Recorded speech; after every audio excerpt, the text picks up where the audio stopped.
Ukraine जंग से बदले हालात के बीच G7 देशों की नजर भारत पर टिक गई। दुनिया की 7 सबसे बड़ी अर्थव्यवस्था वाले देश जर्मनी पहुंचे प्रधानमंत्री नरेंद्र मोदी की ओर देख रहे हैं। एक रिपोर्ट में दावा किया गया कि वो चाहते हैं कि भारत रूस के खिलाफ आर्थिक चक्रव्यूह बनाने में उनकी मदद करे, क्योंकि अब तक प्रधानमंत्री ने कुछ ऐसे कड़े फैसले लिए हैं जो साबित करते हैं कि भारत किसी के दबाव में नहीं आएगा, जिनमें एक है रूस से तेल का आयात जारी रखना और दूसरा है यूक्रेन जंग पर रूस के खिलाफ कड़ा बयान न जारी करना।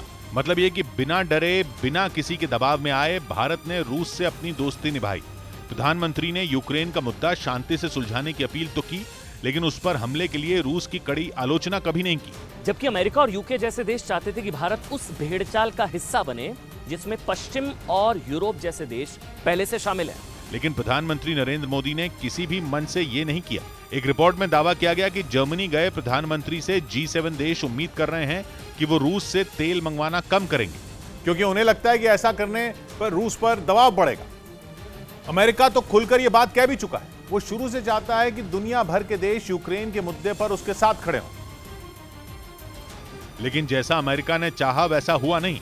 जिन देशों ने खुलकर अमेरिका को बताया कि वो अपने हितों को प्राथमिकता देंगे, उनमें भारत भी शामिल है। लेकिन G7 के सम्मेलन के जरिए बाइडेन एक बार फिर कोशिश कर रहे हैं। उनकी ओर से बयान जारी करके प्रधानमंत्री नरेंद्र मोदी तक पैगाम भी पहुंचाया गया। 2 दिन पहले वहां के नेशनल सिक्योरिटी कोऑर्डिनेटर जॉन किर्बी ने बयान दिया था कि बाइडेन प्रशासन ये सुनिश्चित करना चाहता है कि पुतिन पर दबाव बढ़ता रहे। उन्होंने ये भी बोला था कि मौजूदा हालात में अमेरिका के पास भारत से चर्चा करने के लिए बहुत कुछ है। जाहिर है बाइडेन प्रधानमंत्री पर दबाव बनाने की कोशिश कर रहे हैं, क्योंकि वो ये जानते हैं कि भारत न झुकेगा और न ही ब्लैकमेल होगा। क्योंकि यूक्रेन जंग के बाद भारत ने रूस से तेल आयात कम नहीं किया, बल्कि पिछले कुछ हफ्तों में इसमें बढ़ोतरी हुई है। जबकि एक रिपोर्ट में दावा किया गया कि अमेरिकी अधिकारियों ने तेल के आयात पर भारत पर प्रेशर डाला है और संदेश दिया है कि वो रूस से आयात पर प्रतिबंध में बढ़ोतरी देखना चाहता है, जिसका भारत ने भी जवाब दिया। भारत G7 का हिस्सा नहीं है, लेकिन प्रधानमंत्री नरेंद्र मोदी इस सम्मेलन में विशेष रूप से आमंत्रित किए गए, क्योंकि भारत एशिया की एक बड़ी ताकत है।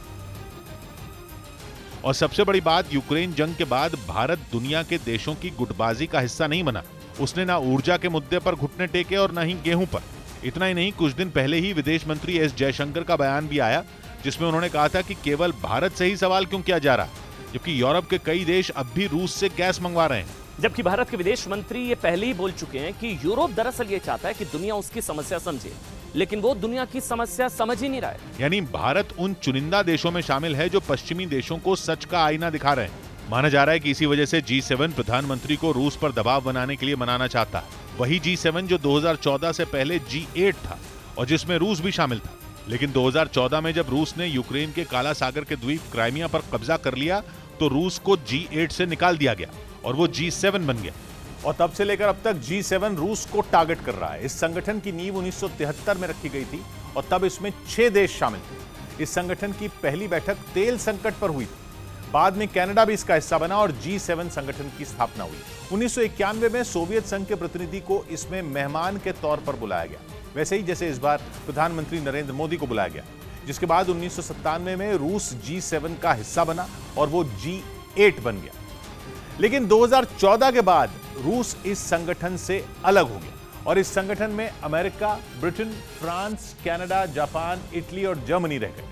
G7 के ये 7 अमीर देश पूरी दुनिया को प्रभावित करते हैं।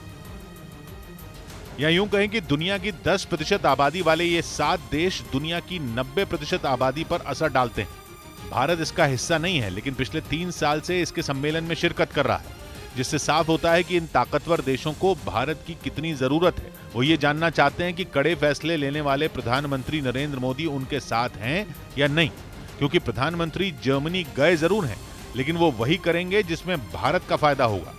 माना जा रहा है कि वो केवल बाइडेन और जॉनसन के कहने पर पुतिन से रिश्ता नहीं बिगाड़ेंगे, क्योंकि उन्होंने न ताइवान पर और न ही यूक्रेन पर जल्दबाजी में कोई फैसला किया है।